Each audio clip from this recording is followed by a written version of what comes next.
Welcome back, ladies and gentlemen, to CFL Central, CFL content for the fans, by the fans. We have our preview of Week 18 of CFL action. We are approaching the end of the season. Just got a bit more to go. I think we have... 3 more weeks. Yeah, 3 more weeks. This feels weird. This really does feel weird because it feels like just yesterday it was the start of the season. But there's a lot of exciting football left. And our first game of the week... Actually, before that, Rick, you need to explain... Rick Ticats Talk hat theory. So this week, I'm going to be wearing the hat. Instead of Carter asked me what team am I going to pick, I'm just going to throw on the hat of the team that I'm going to pick this week. Yeah, it's Rick doing his ongoing effort that's why to I'm wearing talk to both me hats, as little as possible. I haven't unveiled what team I'm going with yet.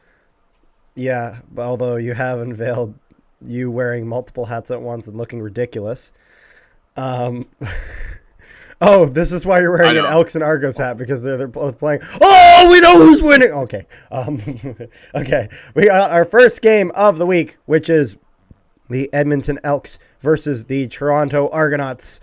And Rick, how are we feeling about this matchup? The Elks looking to strike it big. The Argos going to sit some players. So Kelly's back this week. Wait, hold on a second. Kelly didn't play against the Bombers, but he's playing against the Elks. Yes. Yeah, I guess he couldn't handle the crowd noise. I guess they weren't lying. Couldn't handle the pressure. Couldn't handle the noise of Winnipeg. Cam Phillips is out with a groin injury. Jamal Peters is out with a groin injury. Josh Chad Haggerty, Kelly, the defensive cannot back, handle is out with the shoulder pressure injury of a regular season game in Winnipeg. How the fuck is he going to handle the Grey Cup pressure? Just saying. I know that's going to piss some people off, but I'm okay with that. So, I mean, besides those 4 injuries and the one questionable, there really isn't anyone sitting out that I can notice. Is there So it looks like a full roster this week.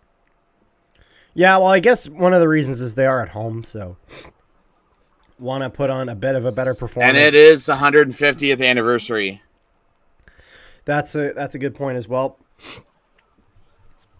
So it'll be interesting to kind of see. But the question is, how much is Kelly going to play?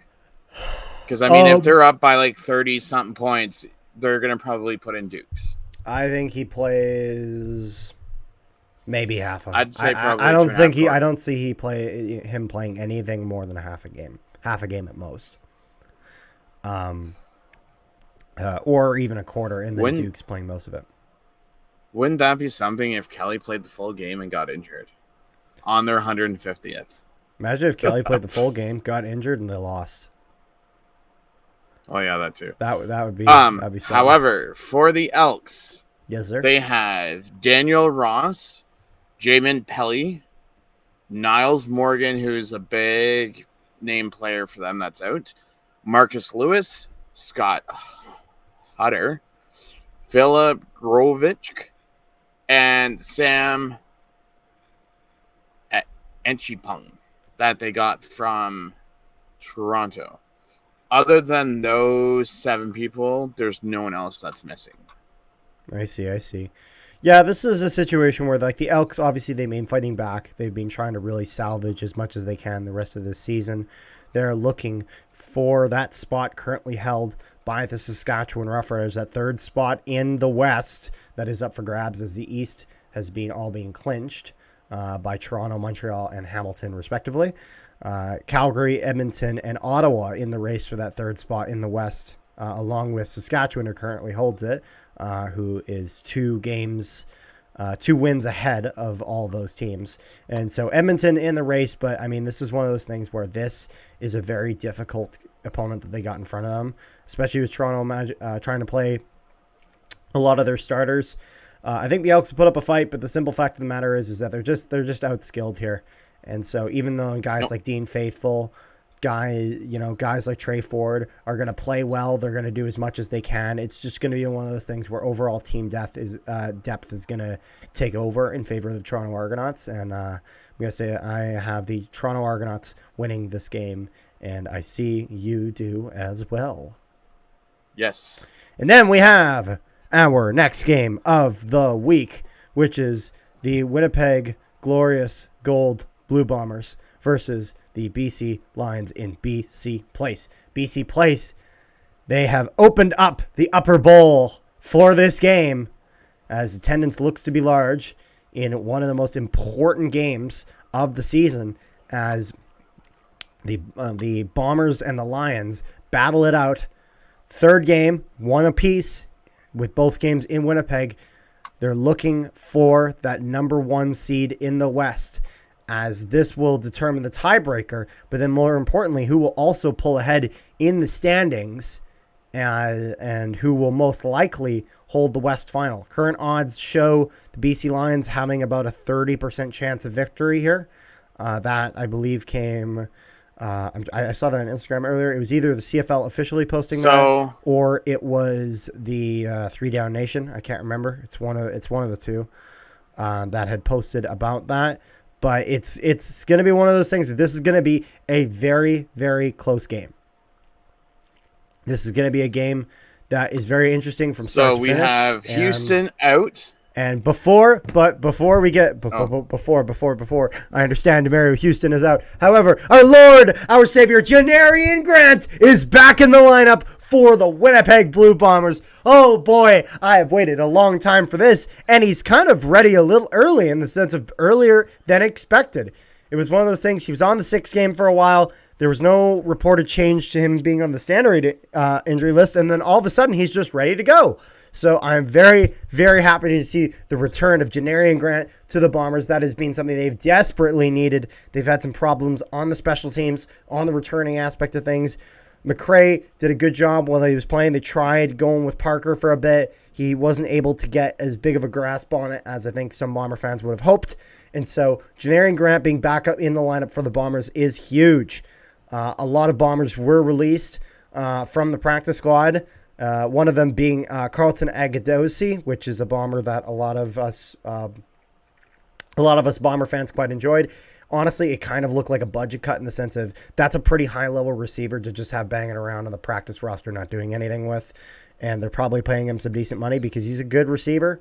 So it's one of those things where he might just want an opportunity to be somewhere else where he's going to be on a main roster, as he is talented enough to absolutely be that. So makes sense. Newfield for you guys is a game time decision. I heard about that. Hopefully that means we get to see Liam Dobson. I'd love to see that. As far as BC goes, Javon Cotty is questionable after practicing Monday and Tuesday and was limited Wednesday. Yes. Gotcha. And then Josh Archibald is doubtful for today's game. I see. Here is my theory on this game. Yep. So, because BC plays us, Calgary, and then that's it. If BC wins, I could even, as much as I hate to say this, I can even see them not sitting all starters, but some of them against us and Calgary. If Winnipeg wins, they have a bye, and then they play Edmonton. Oh wait, hold on a second. Calgary. Whoever wins, do they clinch? I don't think they necessarily clinch it. But here's the thing. If you guys win against BC, I don't even think you guys really have to play Claris against Edmonton and Calgary. And you guys can still win. Well, it's one of those things, though. The Bombers might wait till they officially clinch. It might be a situation where Caleros plays a quarter or plays half a game, gets us up, gets us a lead, and then we have Drew Brown kind of stick it through. I could see that because of the fact that they haven't clinched. If the Bombers win, I feel like they could do that moving forward. In this game, though, specifically, this is going to be a very important game. We're in BC Place, first time the Bombers and the Lions have played there this season. Obviously, there's been 2 games that have gone both ways over in Winnipeg, with a humiliating loss to the Lions by the Bombers in earlier in the season, and then an absolute stomping on the Lions later in the season. So the Bombers getting that revenge, getting that nice good win back. Lions had a bit of that slide there a bit through the season. Bombers haven't really gone on a skid, just kind of had one of those occasional losses here and there that hasn't been the most ideal. But overall, a decently, overall nothing too bad about the season. So, if we're looking at a guy like Brady Oliveira, he's been consistently being a threat. If you're the BC Lions, stopping Brady Oliveira is going to be a big priority, as not even the Toronto Argonauts were able to do that. It's going to either be one of 2 things. Either it's going to be a close fight to the death, to the end. Yep. Or Winnipeg's going to lose the game because they have only played half a game. It's going to be one of those 2 scenarios. I hate it when you're right. I hate it. I hate it. It sucks in every way when you're right. But Bombers have had some times where they played some half games, and it's going to be important that they don't do that here. I think having a good start, shutting up this, going to be a big crowd there in BC. Shutting up that crowd early is going to be a priority. Being able to play some good defense is going to be priority. DeMario Houston being out really does quite hurt when it comes to the defensive back side of things.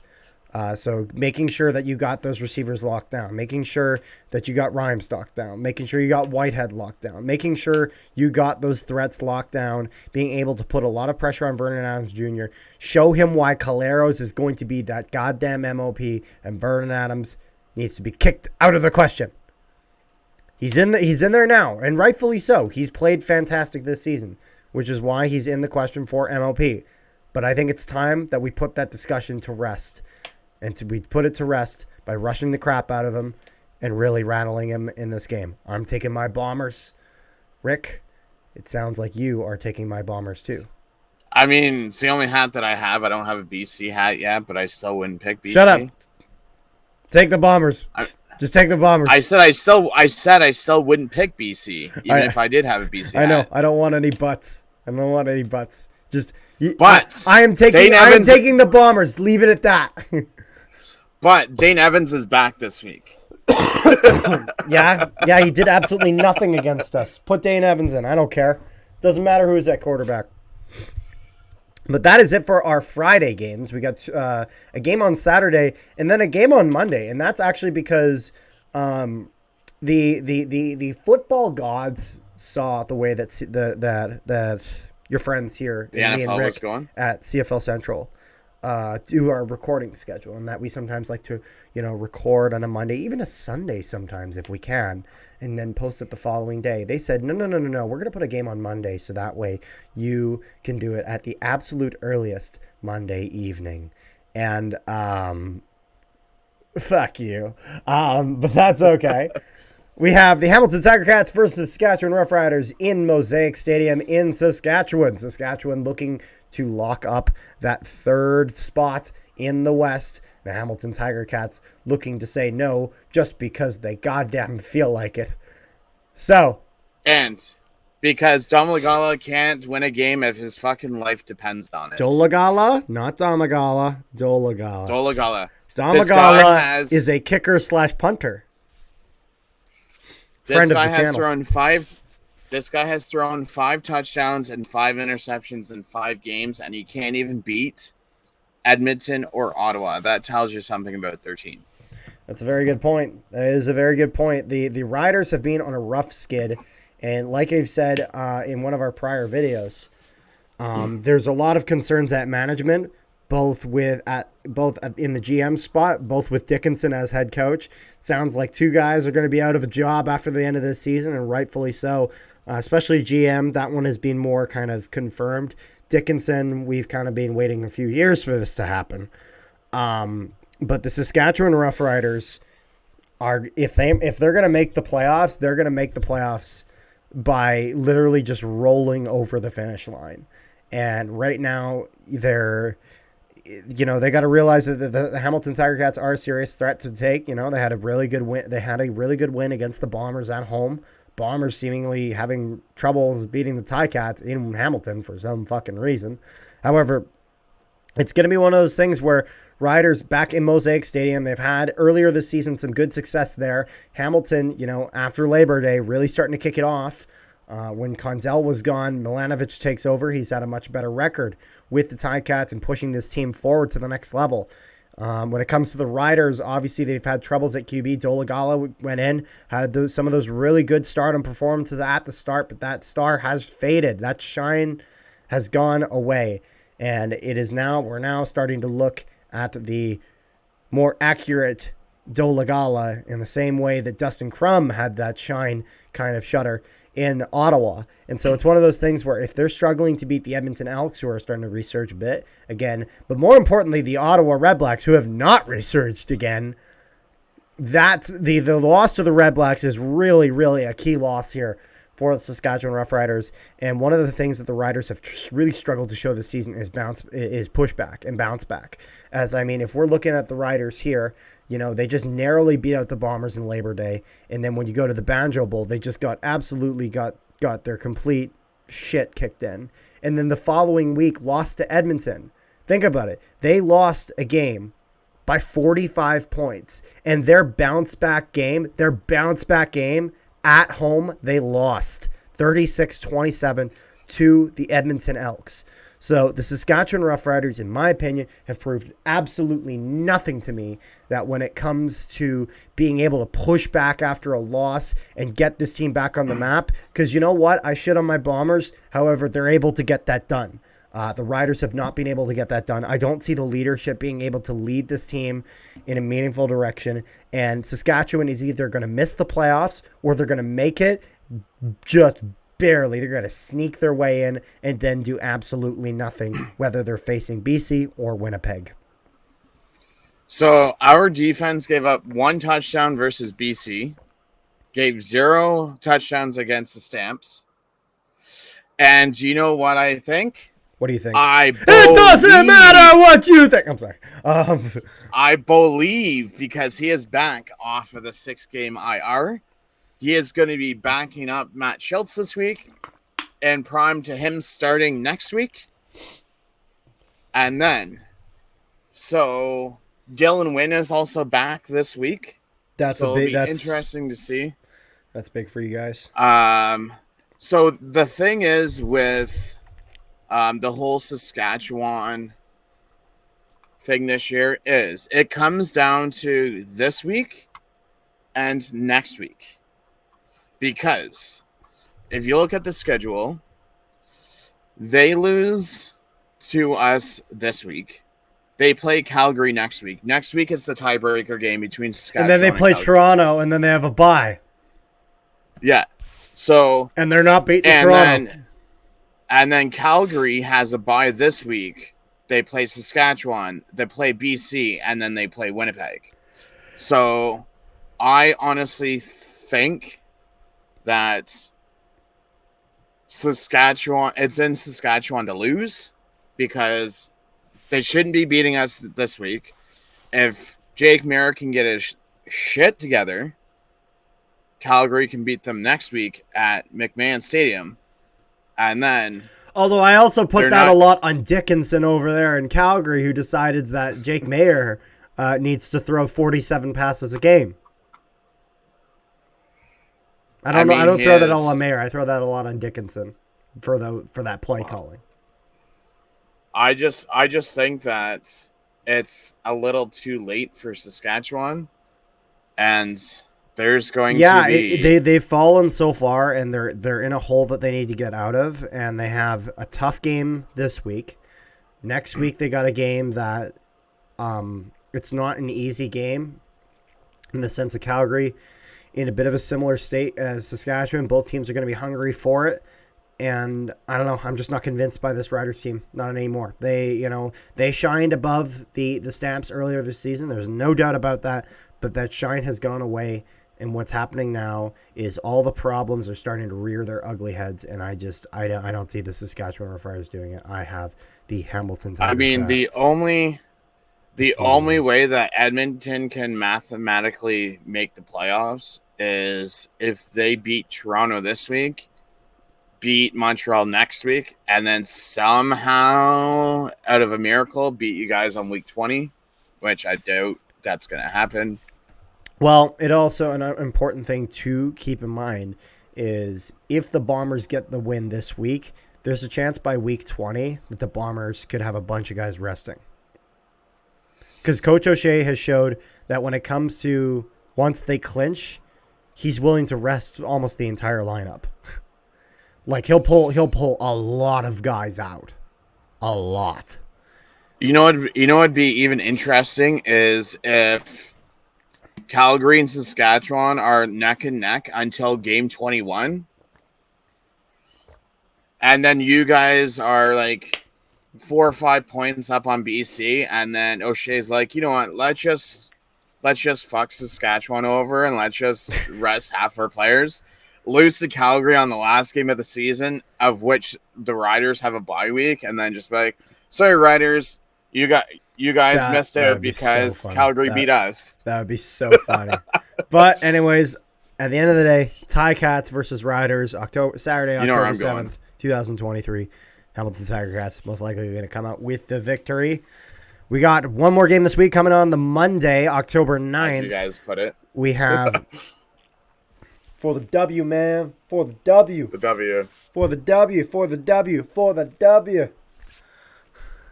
You know what it is? It's like that Bullet Club Gold stuff with like Jay White right now. Bang bang, you know? Is what it is. I love how you just put two hats on your head, just looking confused. Although when you have the hats like that, it almost looks like the Calgary Cowboy hat, you know? With the red there. But we're not there yet. We got the Ottawa Red Blacks versus the Montreal Alouettes over there in Montreal. And this game is it's necessary for Ottawa, not for the Alouettes. Alouettes, have that second spot in the East locked up, and Red Blacks still technically fighting for that spot over there in the West. But it's one of those things where the Red Blacks, to me, they had that pushback against the Rough Riders, but they've shown time and time again that they have struggled against the Alouettes, and they haven't played well against the Alouettes. They haven't, and so I don't see anything because if we go back even just to last week, they got stomped 32-15, and at home, and it was messy football. I mean, if we're talking about the Ottawa. They got 15 points that game. They got all their points in the fourth quarter. They went 0-0-0 in the first 3 quarters of that game. You are not winning football games like that. And now they lose. They're not going to have that home field advantage.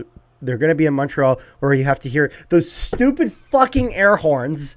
The stupid air horns. Dustin Crum is going to shit his pants, and it's not going to go well. I'm kidding. I'm just joking around. It's more of just, I don't know. I have not seen the evidence of this Red Blacks team that they have what it takes to get into the postseason, even with the problems Saskatchewan's dealing with. I don't see it here. However, with Ottawa this season, they may not be in the playoffs, but they can play spoiler to Montreal because.